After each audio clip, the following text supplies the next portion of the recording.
The Immovable Race. Rise of the Plebeians chapter title.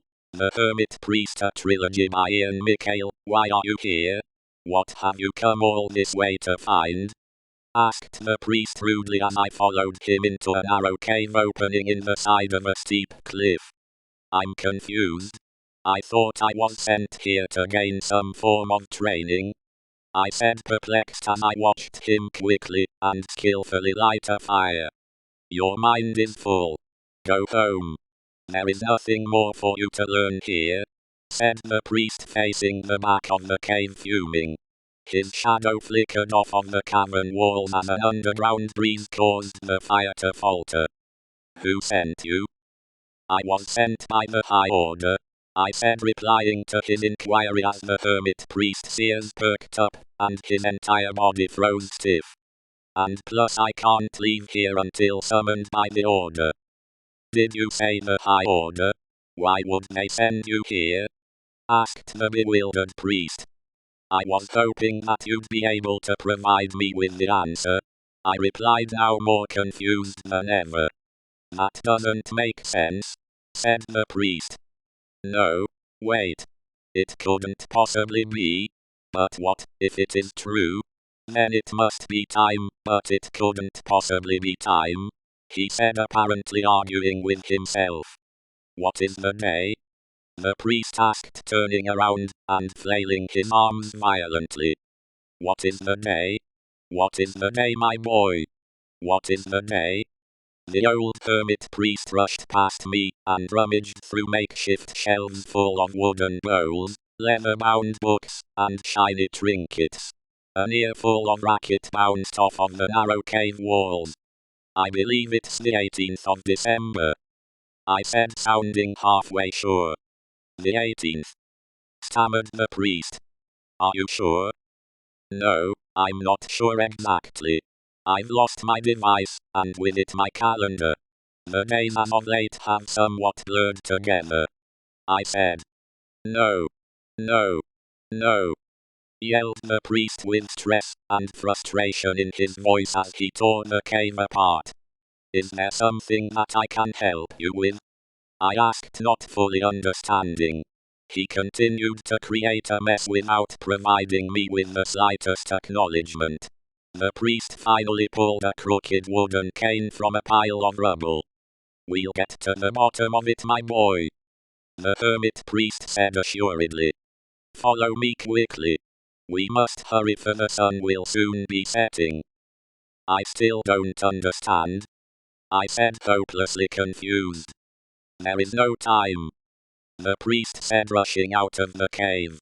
I left all of my belongings and chased after the peculiar man.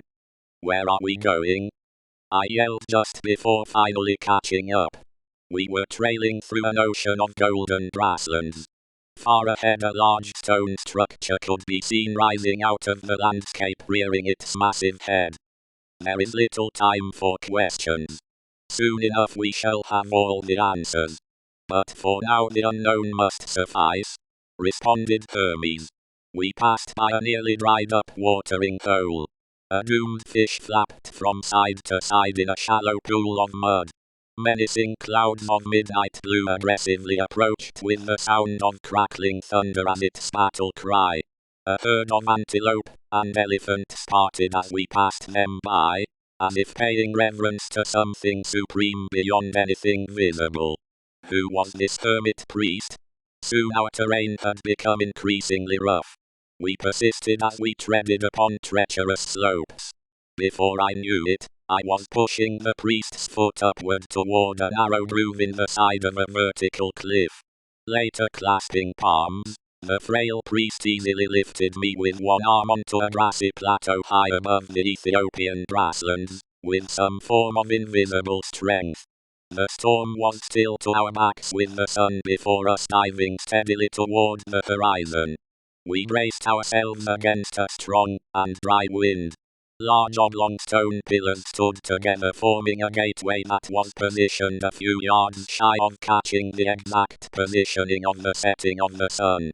The pillars were part of some larger array of stone structures, some ancient device to track the heavenly bodies, I supposed. The wind craftily navigated through the sparse grass clinging to the plateau as the falling sun retreated beyond the picturesque pink, orange, and purple sky. What does all this mean? Where are we? What is this structure? I asked curiously. The last flickers of light played off of the aged priest's face, which was hardened with intensity. Today is indeed the 18th of December. In 3 days' time the sun will set between those 2 stone pillars, marking the winter solstice, and the shortest day of the year, replied the hermit priest. I'm sorry, Rabbi, but I still don't understand, I pleaded. It is the day that darkness has its strongest grip upon the world, said the priest in a low voice. What a gloomy day indeed, I said, thinking aloud to myself. SHHHHH. So quick to think in line with lower vibrations, the priest said, shaking his head in frustration.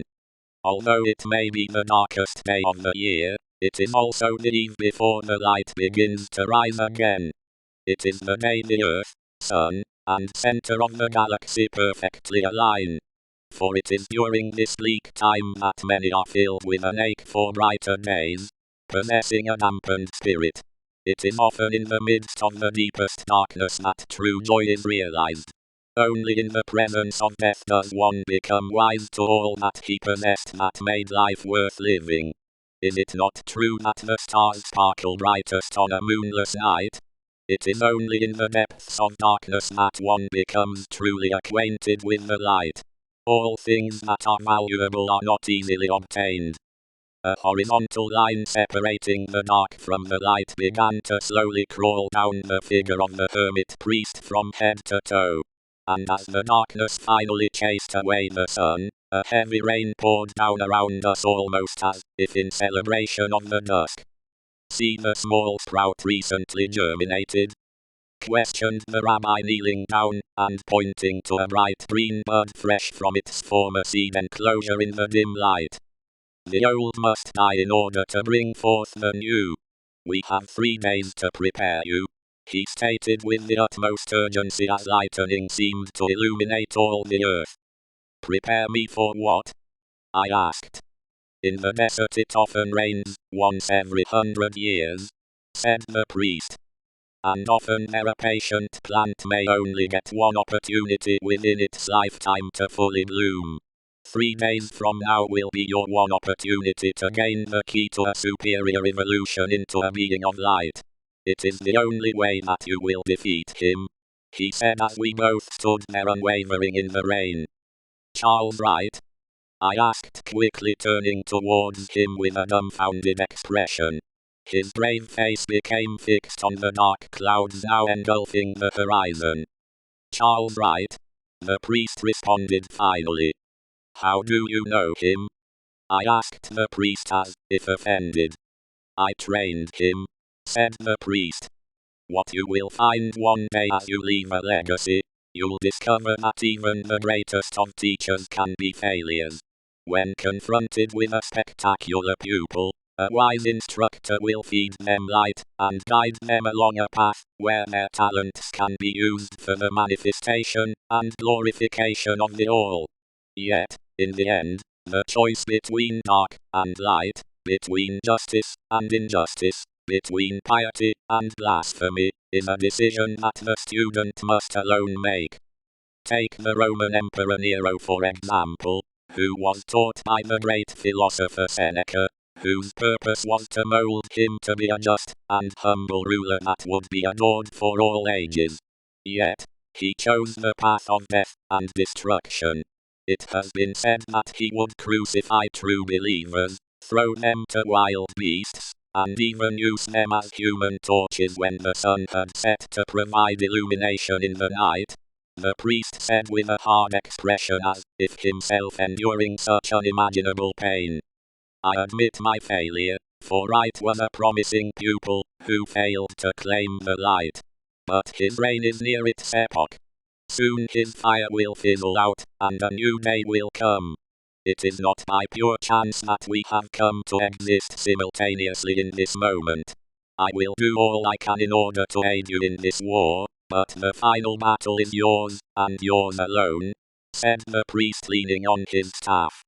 I will succeed, I replied looking over at the priest. I will succeed, I said once more. I will chase away the rain. Good, said the hermit priest, for the world is depending upon you. We must quickly return, and let the training commence.